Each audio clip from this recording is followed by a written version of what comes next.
મારું નામ યોગી કિરીટભાઈ બારોટ છે. હું નડિયાદ ડિસ્ટ્રિક્ટ કોર્ટમાં સરકારી વકીલ તરીકે ફરજ બજાવું છું. આજરોજ પોક્સો કેસ નંબર 45/24 કામે આરોપી પ્રકાશભાઈ રાજુભાઈ રૈજીભાઈ સોઢા પરમાર નાઓને નામદાર કોર્ટે તકસીરવાન ઠરાવીને ટોટલ 20 વર્ષની સજા અને 85,000 રૂપિયાનો દંડ કરેલો છે.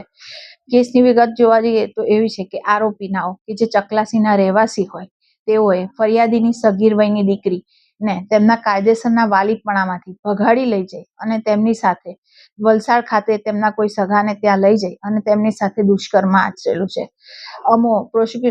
જે બાબતનું ઇપિકો કલમ 363, 66, 76 અને પોક્સો એક્ટની કલમ 3, 4, 5 અને 6, 5A અને 6 ના કામે ટોટલ આરોપી સામે તહોમતનામું ફરમાવવામાં આવેલું છે અને જેમાં અમુક પ્રોસિક્યુશન તરફે હાજર થયા હોય અને ટોટલ 14 જેટલા દસ્તાવેજી પુરાવા રજૂ કરેલા હોય અને 10 જેટલા સાક્ષીઓને તપાસેલા છે. તેમજ અમોએ પ્રોસિક્યુશન તરફે હાજર થઈને નામદાર કોર્ટમાં દલીલો કરી હોય તમામ સાક્ષીઓની જુબાની, અમારી દલીલો અને દસ્તાવેજી પુરાવાને નામદાર કોર્ટે ગ્રાહ્ય રાખીને આરોપીને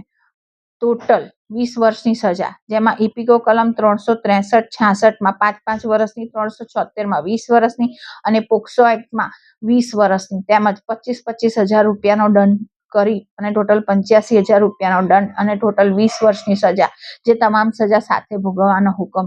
આરોપી સામે આજરોજ નામદાર કોર્ટે કરેલ છે.